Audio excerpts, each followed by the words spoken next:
Welcome to Mysteries Unwound, Episode 3, The Hinterkaifeck Farm.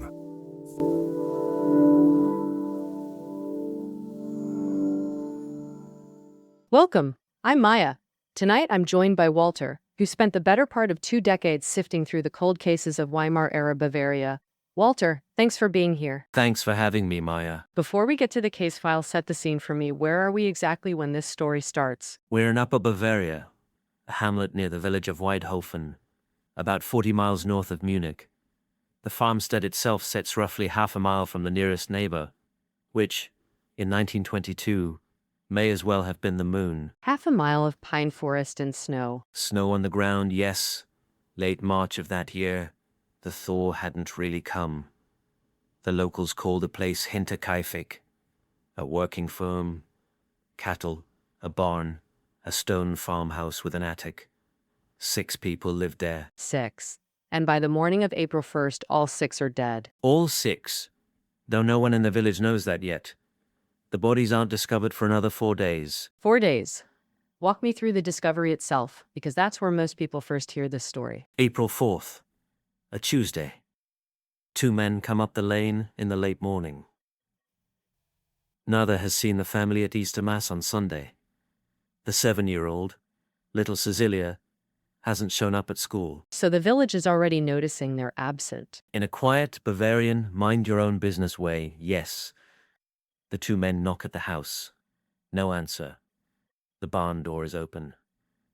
They walk inside. What do they find? In the corner of the barn, under a layer of straw and a door pulled off its hinges, 4 bodies, stacked. Andreas Gruber, the grandfather, 63 years old. His wife Cäzilia, 72. Their daughter Viktoria, 35. And Viktoria's daughter, also named Cäzilia, 7 years old. Stacked deliberately? Carefully, even. Whoever did this took the time to arrange them. And then the men go into the house. Right. The door is unlocked. They find Viktoria's 2-year-old son Josef in his crib in the bedroom, and in the small servant's room off the kitchen, a 44-year-old woman in her bed, Maria Baumgartner. Letter of Paris. Who isn't a Gruber? Right. Maria Baumgartner is the new maid. She had arrived at the farm earlier that same day, March 31st. Her first day of work. She had never set foot on a property before that afternoon. So she walks up the lane to start a job, and within hours she's dead in a bed she's never slept in before. Hours. That's the word that always sits with me. Hours. What was the murder weapon? A mattock. A long-handled tool. A kind of pickaxe used to break up sod. Heavier than a hammer, with a flat blade on one side and a point on the other. As far as anyone can tell, it was the killer's only weapon. Found at the scene? No, not initially. The mattock was found later, months later, wrapped and put away in the attic of the farmhouse. We'll come back to that detail too. There's a great deal in this case that comes back. 1 tool. 6 people. 1 tool, 6 people in a single evening. And then, and this is where the case stops being an ordinary rural homicide and becomes something else entirely. The killer doesn't leave. He stays. He stays. We'll come back to that. But the strangest part of this story isn't the staying. It's what was happening at Hinterkaifeck the week before. Walter, that's exactly where I want to go next, because if the killings are the headline, the days before are the part that doesn't let go. The week before is the part that turns this from a homicide into something stranger. There are 6 or 7 specific anomalies, and Andreas Gruber tells a neighbor about most of them. Let's start with the footprints. About a week before the killings, Andreas comes home from the village and finds a single set of footprints in fresh snow. They emerge from the edge of the forest, walk in a perfectly straight line across the field, and stop at the back door of the farmhouse. And what about prints leading away from the door? None. Andreas circles the house and finds no second set of tracks. Whoever made those prints walked to the back door and never walked back, or never walked back the way they came. So either someone is inside the house, or someone left in a way Andreas didn't think to look for. Correct. And Andreas mentions this to a neighbor, an innkeeper in town. He's unsettled by it, but he doesn't go to the police. Why not? Bavarian farmers in 1922 did not go to the police about footprints. You handled your own land, and Andreas had his own reasons to keep authorities at arm's length, which we'll come to later. What else happens that week? A house key goes missing inside the farmhouse. Andreas searches and can't find it. The main farmhouse door key, simply gone. He assumes one of the children misplaced it.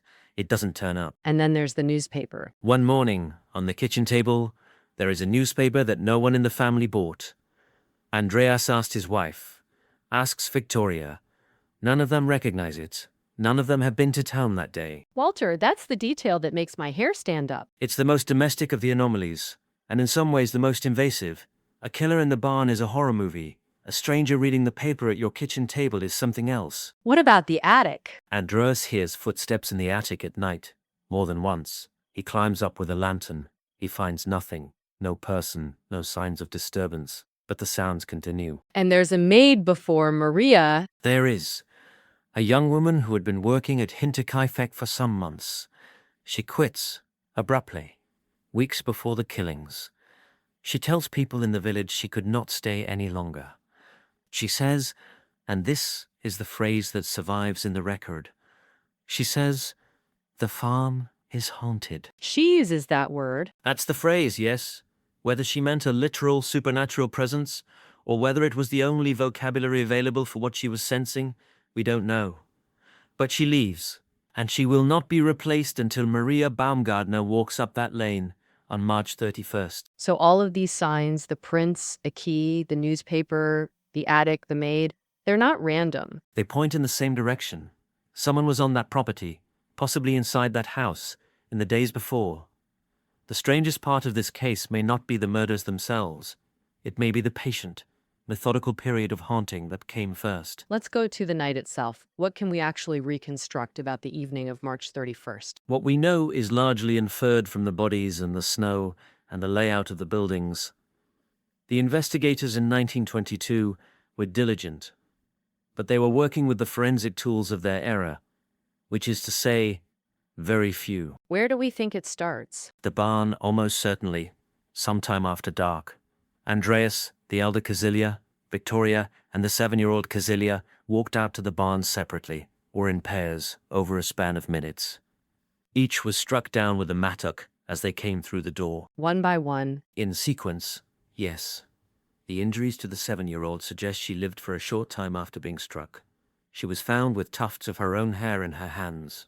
She'd been pulling at it. Walter, that's a hard image. It is. It's one of the details that has driven amateur investigators to this case for 100 years. That child was alive in the dark of that barn for some period of time, alone with what had just happened to her family. Why the barn? Why lure them out there? One theory is that the killer was already in the barn when Andreas went out to check on the animals. Andreas falls first. Then someone, the elder Cäzilia or Viktoria, comes looking for him, and so on.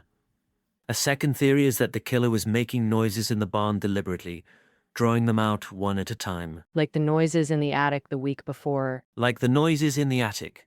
That parallel is one of the reasons some researchers think the same person was responsible for both. Once the 4 in the barn are down, the killer goes into the house. He does. Whether through the back door, through the front, with the missing key, with the key he had copied, that's never been established.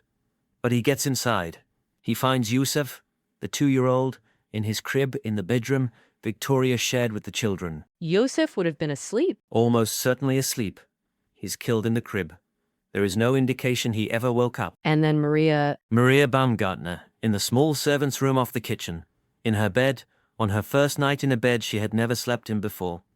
The killer goes from the children's room, through the kitchen, into her room, and kills her there. Did she hear what happened to Josef? We don't know. The 2 rooms aren't far apart. If she was awake, she may have heard it.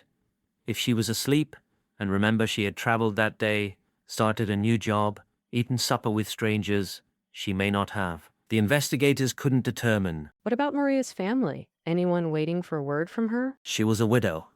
She had grown children, by some accounts living in another village. They wouldn't have expected to hear from her on her first day. By the time word reached them, the news had already reached the papers. So in a span of, what, an hour? An hour, maybe less. 6 people, in 2 locations, with 1 tool. And then the killer is the only living person on the property. And he doesn't leave. Talk me through those days, Walter, because this is the part that moves the case from a tragedy into something almost incomprehensible. It is incomprehensible, which is why it gets repeated as the headline. We can't say with certainty how long he was there. The forensic estimate at the time was at least 72 hours, possibly longer. How do we know he was there at all? Several lines of evidence. The cattle had been fed. They had hay and water in their troughs that was fresher than 4 days old. The chickens had been fed. There were eaten meals in the kitchen, bread, sausage, signs that someone had cooked. Someone made dinner. And ate it, yes. The beds upstairs had been slept in, the stove had been lit and relit, and smoke rose from the chimney during those days. Who saw the smoke? Neighbors. From half a mile away, on neighboring fields, on the lane to Weidhofen, people saw smoke coming from the chimney on April 1st, 2nd, and 3rd. They assumed the family was inside, going about their work. They had no reason to think otherwise. None at all. The Grubers were, even by Bavarian rural standards, private. Andreas had a reputation as a difficult man. The family didn't socialize much. A few quiet days at the farm would not have rung any bells. Did anyone come to the door during those days? At least one person did. A traveling postman, by some accounts, walked up to the house on April 2nd or 3rd and got no answer. He left mail on the porch and continued his route. There may have been others. The records are incomplete. Was the killer in the house when the postman knocked? We don't know. He could have been upstairs, in the attic, behind a curtain in the kitchen. He could have been out in the barn. He could have stepped into the woodshed and waited the man out. The records don't say where he was. They only say no one answered the door. Easter Sunday is April 2nd that year. April 2nd. The Grubers didn't appear at Mass. The 7-year-old didn't appear at school on Monday morning, the 3rd. By Tuesday, the 4th, the absences were becoming impossible to explain locally. Which is what brings the men up the lane on the 4th. Right on the 4th. 2 specific men. The closest neighbor, Lorenz Schlittenbauer, and we will come back to him in a moment, and another local. They knock, get no answer, walk for the empty house, and then walk to the barn. By then, the killer is gone. The stove is cold. The cattle have just begun to go hungry. Whoever was there has slipped away, sometime between the 3rd and the 4th. No prints leaving. Investigators searched the snow around the property. By the 4th, the snow was patchy. The thaw had begun in earnest. If there were tracks leaving the farm, they were lost in slush, and in the dozens of footprints the discoverers themselves left at the scene. Walter, when I sit with those days of someone in those beds, eating at that table, feeding those animals, I keep coming back to the question of what they were doing. That's the question. Was he searching for something? Was he waiting for someone? Was he simply too unwell, in a clinical sense, to leave? None of those answers fully land. So the bodies are found. The Bavarian gendarmes arrive. What does that investigation look like? It looks chaotic, by modern standards. The crime scene is contaminated almost immediately. Schlittenbauer and the other neighbor walk through the house. A runner is sent to Weidhofen to fetch the police. By the time the senior gendarme and the regional prosecutor arrive, hours have passed. Other neighbors have come to Gork. People are walking in and out of the barn. What about the bodies in the barn? By multiple accounts, Schlittenbauer himself moved the bodies before the police arrived. He claimed he was looking for his godson, Josef, the 2-year-old, under the pile. The fact that he reached into a stack of corpses and rearranged them became, very quickly, a problem. Because suspicion lands on him. Almost immediately, yes, and it has never fully lifted. We'll come back to him. But the investigation as a whole, they investigate locally, they bring in detectives from Munich, they question more than 100 people over the years. More than 100 suspects. Some accounts put it closer to 120 over the decades. None of them produce enough evidence to charge. Carl Gabriel. Carl Gabriel, Victoria's husband, officially killed in action at the Battle of Arras in 1914. His body was never recovered. That's the part that opens the door. That's the door that is never closed. The theory is that Carl Gabriel survived the war, returned to Hinterkaifeck under cover of the chaos of demobilization, found that his wife had a child by another man, and killed the entire family in revenge. Then disappeared again. Is there any evidence he survived? None that has ever been documented. There were rumors after the Second World War that a German soldier dying in a Soviet field hospital had confessed to the killings. The story was never substantiated. Andreas Gruber himself has a history. Andreas Gruber has a history. He had been convicted, years earlier, of incest with his own daughter, Viktoria. He served prison time for it. The relationship, by the accounts of villagers, did not end when he came home. Which raises the question of Josef's paternity. Exactly the question. The official father of record was Lorenz Schlittenbauer himself. Whether he was actually Josef's biological father, or whether Andreas was, is one of the unresolved questions of this case. And that brings us back to Schlittenbauer. Right. The Schlittenbauer angle. The closest neighbor. The named father of Josef. The last person, by his own account, to socialize with the Grubers. The man who walked up the lane on April 4th and reached into the stack of bodies. He was a prime suspect for decades. Why was he never charged? Because no one could produce a witness, a confession, a weapon, or a moment when he could be placed alone at the scene during the killings. He was investigated repeatedly. He sued people for libel when they accused him publicly. He died in 1941 without ever being charged. And the case kept being reopened? The case was reopened in 1933, again in 1951, then in 1986, and most recently in 2007, each time with new techniques, new criminological frameworks, occasionally new witnesses who came forward late in life. None of them broke the case. Walter, what about the farm itself? What happens to the buildings? The farm is torn down a year later, in 1923. The villagers consider it cursed. The buildings are dismantled. A small chapel is eventually built near where the kitchen used to be. It's still there. And the mattock, the weapon, was found in the attic months after the murders, wrapped, set aside. The same attic where Andreas had been hearing footsteps the week before. So the most recent reopening is 2007. Walk me through it. In 2007, the Bavarian Landeskriminalamt, the state criminal office, partnered with a regional police academy. They assigned a class of senior students. The case is a forensic exercise. Real evidence, real records. Review everything. Apply modern criminological methods. See what falls out. What did they have to work with? The original case file, 85 years deep. Witness statements, photographs of the bodies, the autopsy reports, decades of follow-up interviews and rumors. They didn't have DNA. The biological samples either didn't exist or had been destroyed. They had paper. What did they conclude? They concluded that they could narrow the field of plausible suspects substantially. They worked through the historical list, and applying modern profiling, they identified a single individual they considered the most likely perpetrator. One name. One name. And here's the part that's frustrating from a true crime perspective, and entirely correct from a public policy perspective. The Landeskriminalamt declined to release the name. Because of surviving family. Because of surviving family, the named individual was long dead. But descendants were still living in the region, and the office determined that publicly accusing a dead man on the basis of an academy exercise that could not be tested in court would do real harm to people who had no part in the events of 1922. The name is in a file in the Bavarian archives. The case was officially closed without prosecution. Officially closed, but publicly unanswered. Walter, you've spent a lot of years with this. Where do you actually land? I'll tell you where I don't land. I don't land on Carl Gabriel. The romance of the lost soldier coming home is powerful and the evidence is thin.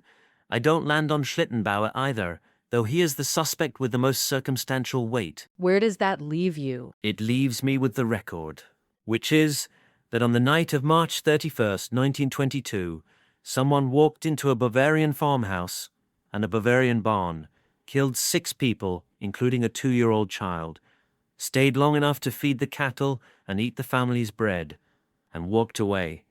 And whoever that person was, they are now dead. And I don't know who. I have read every document I could read in 3 languages. I have walked the ground where the farmhouse stood. I have sat with the chapel that's there now. And what I can tell you honestly after 20 years is that I don't know.